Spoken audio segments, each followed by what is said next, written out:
বুঝো এটা কেন করি? অল্প বুঝি। ধরো 5, 10, 15, 20, এটা হচ্ছে আমাদের অবজারভেশন। তাহলে এগুলোর মিন কত হবে? ধরো মিন হচ্ছে কি 12.5। এখন এটা তো মিন পেলাম, তারপর এখানে কিন্তু ডাটা আছে অনেকগুলো, আর পেলাম কত? একটা খালি মিন পেলাম। তাহলে এই যে 12.5, এখান থেকে এর একটা দূরত্ব আছে, হ্যাঁ এর 12.5 থেকে 15টা দূরত্ব আছে, হ্যাঁ এর 12.5 থেকে 10-এর মধ্যে একটা দূরত্ব আছে, ইয়েস তাহলে সবার দূরত্ব। তাহলে এই যে সব দূরত্ব, এই দূরত্ব একটা গড় দূরত্ব পাবো না? হ্যাঁ ধরো এই গড় দূরত্ব হচ্ছে 6.5। তাহলে মিন কত হচ্ছে?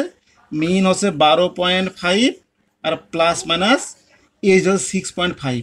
অর্থাৎ এই ডাটা সেটের মিন গড় হচ্ছে 12, এবং 12 থেকে অন্যান্য অবজারভেশনের গড় দূরত্ব হচ্ছে 6.5। তার মানে 12 থেকে 6 থেকে বেশি হতে পারে, 6 থেকে কম হতে পারে।